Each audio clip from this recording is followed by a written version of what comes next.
Boa noite, Natal. Boa noite, Rio Grande do Norte. Está no ar o meu, seu programa, O Poder.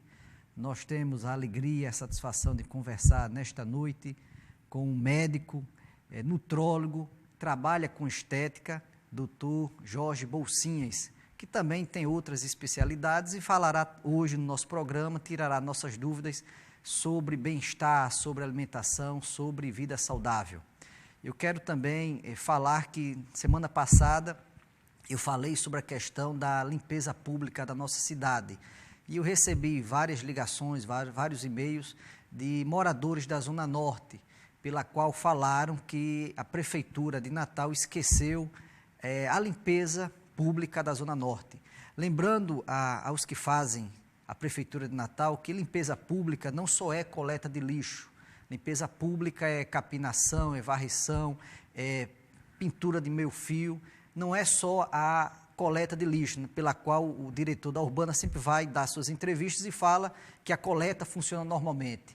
Então eu quero falar para o nobre diretor da Urbana que limpeza pública é varrição, é o meio fio pintadinho, é cidade limpa, é calçada limpa, é a praça limpa, sem mato, sem areia, sem dejetos. Então, fica essa dica aí para a Prefeitura de Natal. Nós vamos agora a um breve intervalo e voltaremos em instantes entrevistando o médico que trabalha também com estética, o Dr. Jorge Bolsinhas. Até lá.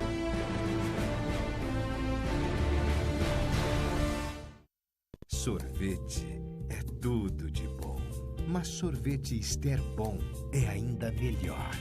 Por isso construímos uma das fábricas mais modernas do Brasil, porque a Ester Bom se preocupa com cada detalhe para garantir qualidade para você.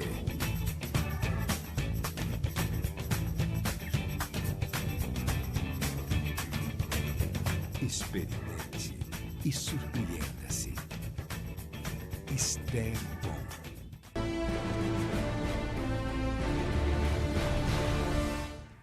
Estamos de volta com o programa Poder e temos a alegria de conversar com o Dr. Jorge Bolsinhas. Dr. Jorge, seja bem-vindo pela primeira vez ao nosso programa O Poder. É um grande prazer, Batalha. Você está tão guerreiro que eu não vou chamar de senhor Batalha para não deixar as guerras assim muito importantes. Mas, Batalha, o prazer é todo meu. Realmente, quando eu vejo o seu programa, eu acho que realmente ele é mesmo um poder. Poder de convencimento, poder de informação. Creio que não só esse título foi bem escolhido, como a apresentação que você sempre dá a ele é bem compatível com a denominação. Muito obrigado, doutor Jorge. Mas, doutor Jorge, hoje se fala muito hoje em bem-estar, em vida saudável. O que é bem-estar na sua ótica? O senhor que fala sobre beleza, o senhor fala sobre vida saudável, o senhor também é nutrólogo. Na sua ótica, o que é bem-estar? Interessante. Você realmente é homem que procura aprofundar as coisas, né? O que seria bem-estar? Houve uma definição, já é bem antiga, do Carl Rogers. Rogers, que foi um dos homens que jogaram a psicoterapia, como é que diz? Não direcional.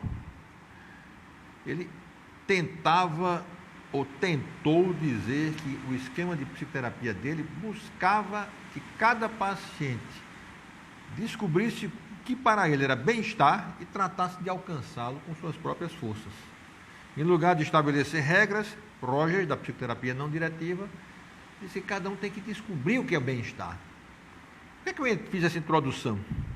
Porque só por aí a gente já vê que a definição de bem-estar é uma coisa, não direi nebulosa, mas que pode ter várias interpretações. Mas se a gente for mais adiante, em tempos bem mais antigos, já o velho filósofo Heráclito disse que bem-estar é estar bem, é sentir-se satisfeito com o seu próprio corpo e satisfeito com sua própria alma. É uma posição bem grega, né? Dos antigos filósofos, satisfeito com o próprio corpo, satisfeito com a alma. Se bem que a gente possa dizer que essa história de ficar satisfeito com o corpo, satisfeito com a alma, já joga a gente para outras dúvidas. O que é ficar satisfeito? O que é satisfeito com o corpo? É bem interessante isso. Mas se nós formos nos basear nos gregos antigos, não sentir males, gozar uma boa saúde, ter ampla capacidade de raciocínio e estar bom com os deuses, deuses na concepção grega, com Deus na nossa ideia monoteísta que a gente tem nos tempos correntes da nossa civilização judaico-cristã, isso seria bem-estar, paz.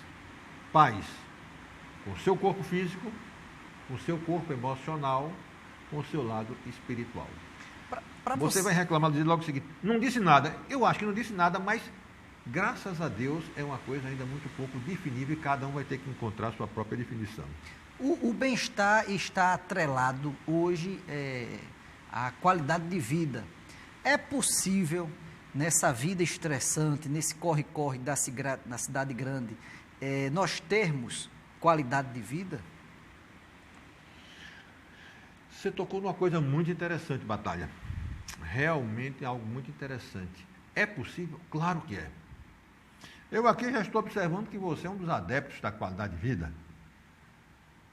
Apesar de conhecê-lo pessoalmente de há pouco tempo, eu já observei que você é um homem que cuida da alimentação, é um homem que escolhe aquilo que vai colocar para dentro, você é um homem afeito à atividade física, você gosta de construir seu próprio corpo.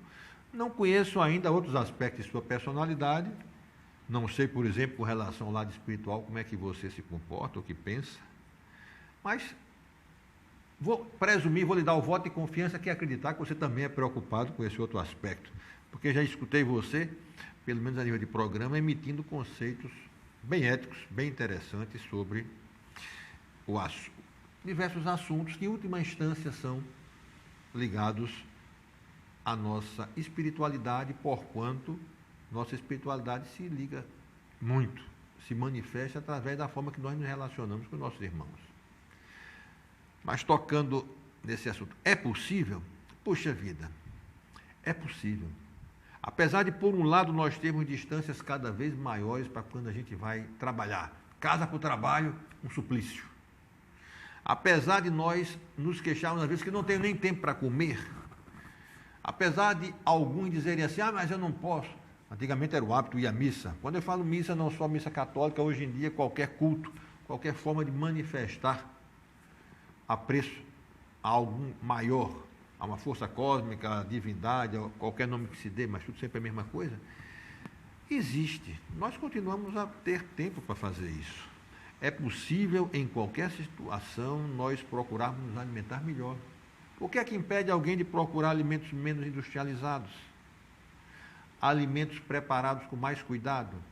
Hortaliças e frutas frescas hoje são mais disponíveis do que eram para nossos avós, salvo aqueles que moravam no interior e tinham cuidado de plantá-las, mas nossos avós de pouco tempo atrás, eu me lembro que quando eu era menino, olha que eu sou um jovem, mas quando eu era menino, nós tínhamos uma disponibilidade pequena de frutas. As frutas de Natal, o que eram? As frutas estacionais. Quando chegava o fim do ano, começo de ano, era a época da manga do caju, manga e caju à vontade. Laranja e Natal era uma raridade. Hoje em dia, durante todos os 12 meses do ano, não vamos dizer as 4 estações, porque na nossa região nós não temos essas 4 estações definidas. Nós temos oferta de frutas frescas ou relativamente frescas em qualquer bons supermercados. E alguns oferecem umas qualidades bem agradáveis. Comer brócolis, que é considerado o rei dos antioxidantes, isso não foi para minha avó, não, isso não foi para minha mãe, isso não foi para mim no começo, até o meio da minha vida, mas hoje é uma coisa facílima. Ou seja, podemos nos alimentar melhor. Todo canto tem uma academia e quem quiser, tiver disponibilidade econômica também, arranja um personal trainer que pode guiá-lo muito bem.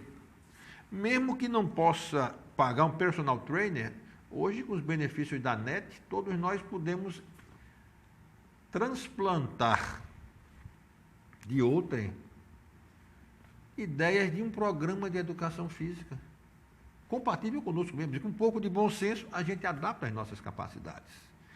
E, finalmente, falando do aspecto emocional, os psicólogos estão disponíveis.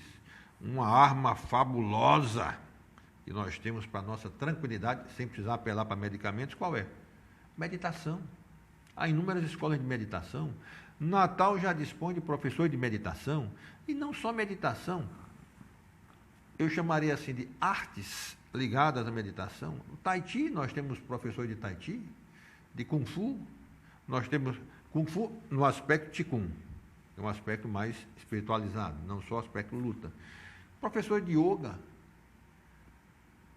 e são várias as possibilidades de mergulhar em religiões que podem nos oferecer um suporte espiritual, um contato com aquele algo mais que seguramente existe e que às vezes a gente tende a esquecer.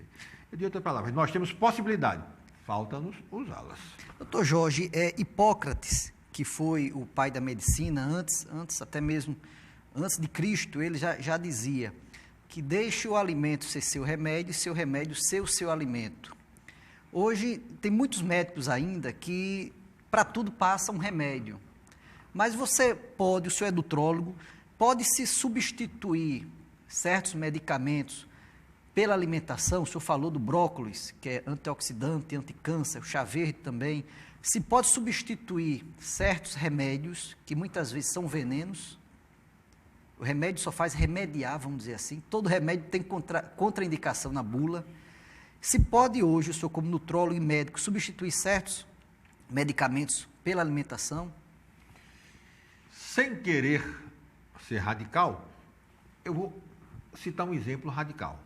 Esse exemplo já tem muitos anos, não posso citar o nome da pessoa, uma pessoa muito bem conhecida na cidade do Natal e no estado do Rio Grande do Norte todo. E esta pessoa, um belo dia, me adentra o consultório, segurada de um lado pelo chofer, segurada do outro lado pela esposa, com muita dificuldade, senta na cadeira em frente. Ah, doutor Jorge, ele era muito amigo do meu pai. Doutor Jorge, não, ele falou, Jorge, eu estou aqui porque eu preciso de sua ajuda, estou numa situação difícil. Aí, doutor fulano, o que é que está acontecendo? Ele me citou a história, porque tinha um reumatismo, um medicamento para reumatismo, uma gastrite, uma úlcera, problema da hipertensão, por causa de muito estresse, aí os medicamentos também para tranquilizá-lo. Eu fui fazer a contabilização, ele tomava 56 pílulas por dia. Apenas 56. Eu perguntei até a ele assim, como é que o senhor arranja tempo, hein, no dia para usar tanta pílula? Mas é o jeito, todos os médicos me dizem que se eu não usar isso, eu vou me acabar. Eu digo, eu acho que o senhor está se acabando. Vamos fazer um teste. Vamos fazer os exames. Comecei pelo exame clínico. Ele já trazia, eu nem direi dezenas, centenas de exames, de resultados de exames laboratoriais, radiológicos também. Eu olhei, fomos uma longa consulta, levou quase 2 horas, eu disse, doutor fulano, eu tenho uma solução para a gente fazer. Ele disse, quais são os novos medicamentos que eu vou tomar? Disse que os medicamentos que o senhor vai tomar fora os que já está tomando, né? Disse, isso mesmo, porque com esses novos eu vou conseguir melhorar mais. Eu disse, não, eu tenho uma sugestão. Antes da gente prescrever qualquer medicamento, e na verdade eu estava pensando em medicamentos homeopáticos, sou fã incondicional da homeopatia, não estou dizendo que ela seja uma panaceia universal, mas na grande maioria dos casos ela é um excelente recurso terapêutico. Ele disse, nós vamos fazer o seguinte, o senhor vai começar hoje e vai me voltar daqui a 15 dias usando essa medicação. E escrever a medicação. Suspender todos os medicamentos. Todas as pílulas. A esposa dele deu um grito. Doutor, o senhor vai matar fulano? Não. Se ele quiser alguma coisa, tratamento comigo, ele vai ter que fazer isso. Depois a gente vai repondo esses medicamentos paulatinamente à medida que seja necessário. Tudo bem. O doutor disse, tá certo, eu topo. A esposa, não, você não vai fazer isso. Ele disse, vou fazer. E ele é desses homens decididos, firmes. Ele fez, ele me voltou em 15 dias. Só 15 dias. Entrou só, a mulher não veio, o motorista ficou lá fora e ele entrou caminhando normalmente, sentou-se, disse, voltei, doutor. Disse, doutor, como é que o senhor está? Estou ótimo. Como é que andam suas dores? Como é que anda isso? Como é que anda aquilo? Eu estou me sentindo muito melhor de tudo. Não vou dizer que eu esteja perfeito, não. O estômago incomoda um pouquinho, aquela dor no joelho assim está meio chatinha, mas estou andando, estou fazendo tudo. Eu disse, que maravilha. Vamos agora começar um tratamento homeopático. Realmente ele começou o tratamento homeopático então, mas a coisa mais importante no exemplo que eu dou, o principal remédio dele foi se desintoxicar desintoxicar, sem ofender nem um pouquinho a farmacologia atual. Todos os médicos que prescreveram para ele, prescreveram da maior boa vontade, mas acontece que coisa demais, como diz o Matuto Interior, tudo demais é muito. Ele piorou por isso. Começou o tratamento, ele passou muito bem. Passamos um tempo afastado, ele me voltou um ano depois, com os mesmos sintomas. Eu disse, mas o que é que houve? Não, porque fulana, a esposa, disse que eu precisava voltar para... Eu não vou citar os especialistas todos não, porque eram muitos especialistas, ele consultava 7. Aí eu comecei com outro, eu estou voltando de novo, vou usar aquele remédio tudinho de novo. Eu digo, tudo bem, mas o senhor já sabe o caminho das pedras, agora é escolher. Não continuarei o resto da história, porque o mais importante é mostrar que, tocando exatamente no que você falou, às vezes não é nem a alimentação, não. Nesse caso dele, não precisou nem chegar à alimentação. Doutor Jorge, nós vamos agora, rapidinho, um breve intervalo, e já já nós vamos voltar dando continuidade a esse assunto. Até lá.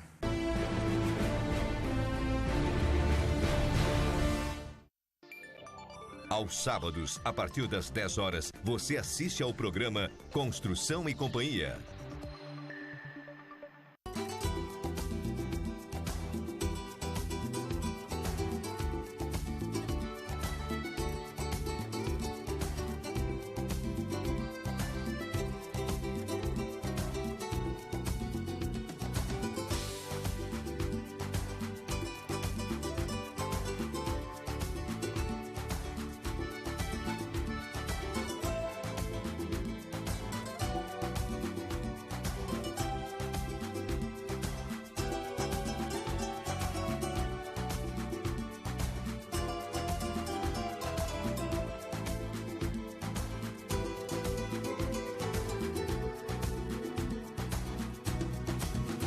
Sorvete é tudo de bom, mas sorvete Ester Bom é ainda melhor.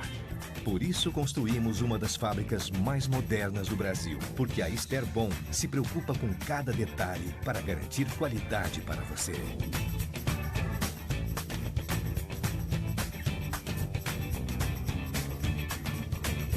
Experimente e surpreenda-se. Ester Bom. Estamos de volta com o programa O Poder, conversando nesta noite com um doutor médico que trabalha com estética, o doutor Bolsinhas. Doutor Bolsinhas, voltando à história dos medicamentos, na sua concepção, aquele médico tradicional, ele entende muito pouco de nutrologia, de nutrição, por isso que tudo ele passa medicamentos? Não digamos assim, Batalha. Na verdade, o que sucede mais é que nós estamos vendo, em termos de medicina, uma cultura voltada para o remédio. Alguns pacientes chegam àquele extremo de achar que não foram consultados se não sair com a receitinha de um remédio. E quanto mais remédio, melhor o doutor. Claro, graças a Deus, principalmente pela influência grande que está havendo dos grupos mais naturistas, essa coisa está mudando aos pouquinhos. Mas a grande maioria da população continua com essa ideia de eu tenho que tomar um remédio, eu estou com isso, eu vou precisar de um remédio para isso, esquecendo, como você disse logo no começo da nossa conversa sobre o tópico atual, que o velho Hipócrates, na obra dos Ares e das Águas, deixou descrito que seja teu alimento o teu medicamento. Ele nem disse que nem usar medicamento. Seja teu alimento, teu medicamento. Quer se tratar? Coma melhor. Mas claro que Hipócrates também, na mesma obra dos Ares e das Águas, ele continuou dizendo que a atividade física era fundamental e as preces aos deuses também. Já naquela época. Já naquela época. Tudo isso que a gente hoje pode repetir, claro, mudando as nuances, mas tudo isso o velho Hipócrates, 400 e tanto antes de Cristo, na ilha de Kos, na Grécia, já dizia. Doutor Jorge, em relação o senhor trabalha com estética, o senhor faz as mulheres ficarem mais bonitas, os homens. Vamos falar um pouco sobre sol. Existe hoje uma heliofobia, um medo exagerado do sol, porque sol envelhece, sol dá câncer. Mas no início do século passado, quando você estava com tuberculose, por exemplo, gripado, existiam os solários. E você era curado com o sol. Qual é a opinião do senhor a respeito dessa heliofobia, esse medo exagerado do sol? Você fala muito interessante. Nós estamos vendo mesmo uma certa heliofobia, mas não é nem heliofobia por doença. Existem, claro, alguns grupos que são de risco. Lembre-se que um grande grupo de pomeranos, os indivíduos, não pomeranos, mas os brasileiros descendentes de pomeranos, aquela turma do Báltico, muito branca, daquela região da Alemanha, bem a leste, branquelos, de olhos muito claros, que moravam, quando vieram para cá, se radicaram principalmente no Rio Grande do Sul e sul de Santa Catarina. Aquela turma, no tempo do governo militar, muitos milhares receberam oferta de terras na Amazônia, foram para lá. Hoje não existe mais, porque foram dizimados completamente pelo câncer de pele. Aquele sol amazônico brabo, depois do desmatamento, então, não tem mais tantas sombras de árvore, não fez nada mais senão dizimar essa turma de peles brancas. Ou seja, não vamos esquecer que o sol também tem seu lado negativo com relação à saúde, no que diz respeito ao câncer de pele. Mas, hoje em dia, essa heliofobia está mais por razões estéticas. Eu não quero pegar sol porque eu não quero envelhecer. Na minha infância, a turma, as mulheres principalmente, pegavam, se cobriam de Coca-Cola, às vezes era óleo diesel com Coca-Cola, e iam se jogar embaixo do sol, na beira da praia, de 9 ou 10 horas da manhã até 3 horas da tarde, para ficarem morenas, bonitas. Tinha que ser bronzeado para ser bonito. Realmente, talvez como uma formação reativa, uma forma de defesa contra esse exagero, hoje em dia todo mundo está fugindo. Não deixa de haver razão. Sol de 11, meio-dia, 2 horas da tarde, tomado com grande intensidade, vai envelhecer-nos muito mais precocemente, nossas rugas vão aparecer com mais rapidez, mas você tocou numa coisa importante. Rapaz, nós estamos voltando a uma época em que está havendo carência de vitamina D. Num país como o Brasil, existir carência de vitamina D? País tropical. Quais são os benefícios da vitamina D? Tropical, equatorial também, aquela zonona grande lá em cima, tudo equatorial. Vitamina D, hoje em dia, Maria, cuidado com os riscos, né? É quase uma panaceia universal. Antigamente nós nos preocupávamos com relação aos ossos, mas hoje em dia, na prevenção de câncer, na prevenção de acidentes cardiovasculares, acidentes vasculares cerebrais. Hoje em dia, daqui a pouco vai se dizer que a vitamina... Já houve o tempo que a vitamina C era a panaceia universal. Agora, quem está virando é a vitamina D. No fundo, nenhuma delas. É uma alimentação equilibrada que é importante. Mas a gente não pode deixar de lembrar que um pouco de sol todos os dias é fundamental para nós mantermos níveis bons de vitamina D. Está na moda fazer o exame, pouca vitamina D, prescrição de vitamina D. Homem, para quê? Em termos de ortomolecular, precisa de mais beta-caroteno. Homem, tem tanta cenoura aí disponível. Cenoura em nós não somos também papas girimum? A abundância de beta-caroteno que tem no girimum. Manga, quando chega o fim do ano, uma abundância de beta-caroteno que nós temos. Nós não deveríamos ingerir tanto beta-caroteno assim não, porque nós já temos de forma natural, que é muito melhor. Quando a forma vem misturada com os outros nutrientes do alimento, o aproveitamento é muito maior. Então, vamos ter um pouco de cuidado com nossa fobia. E com relação a essa fobia, curiosamente, há um grupo de pessoas ligadas a problemas de pele que está achando, e problemas de ossos também, que filtro solar é excelente na prevenção de câncer de pele, na prevenção do envelhecimento, mas, por outro lado, pode ser um fator de osteoporose, osteomalácia, osteoporose. Ô, doutor Jorge, no Rio Grande do Norte, no Nordeste, no Brasil, nós somos ricos em coco e em água de coco, mas a população não tem o hábito de tomar água de coco. E a água de coco está provado cientificamente que é remédio, vamos dizer assim. Quais são os benefícios do coco e da água do coco?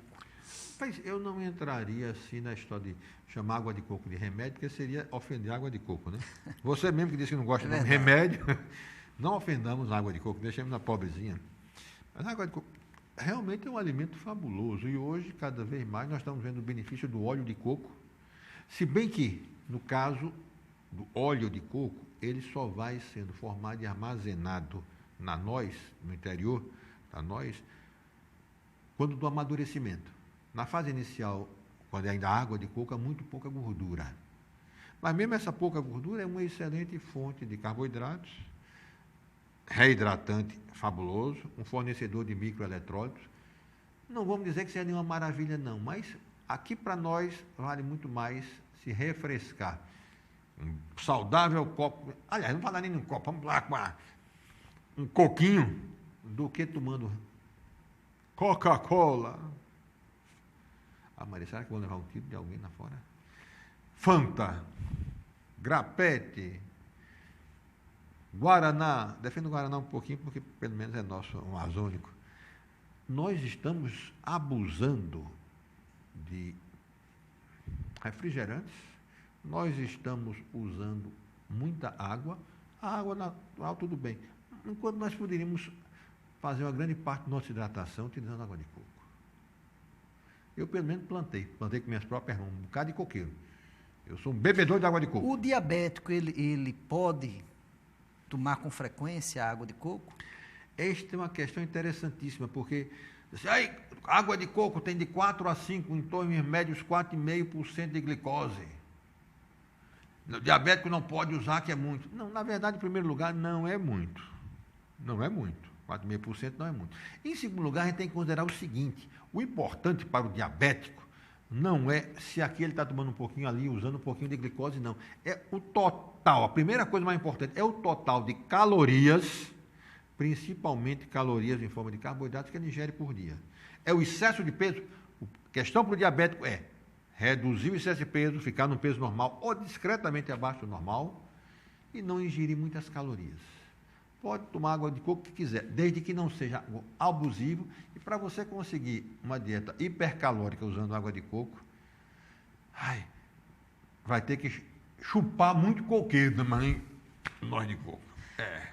Doutor Jorge, nós estamos chegando ao final do nosso programa. Eu quero agradecer a sua presença aqui no nosso programa. De muitas que nós vamos convidar, com certeza os nossos telespectadores vão solicitar a sua vinda novamente para tirar outras dúvidas. Eu quero aqui deixar em suas mãos o mais recente exemplar da nossa revista O Poder e deixar o espaço reservado para suas considerações finais aos telespectadores do Estado. Eu é que tenho a agradecer muito a você, Batalha, a oportunidade de vir a esse seu programa, que eu já conhecia, mas eu vi assim tão de longe. Inacessível Batalha. Eu pensava até que ela era a Segunda Guerra Mundial, estava bem longe. Agora estou tendo a ocasião de conhecê-lo de perto e realmente estou bem satisfeito. Eu costumo muito dizer o seguinte, que os resultados de uma entrevista dependem principalmente do entrevistador. Espero que tenha sido apresentado alguma coisa útil aos nossos telespectadores e, se foi, as honras ficam para você. Muito obrigado por ter me convidado. Ok, eu que agradeço novamente a sua presença. Agradeço a sua audiência e até a próxima quarta-feira, até a próxima sexta-feira, que o nosso programa agora é sextas-feiras, querendo Deus. Até lá.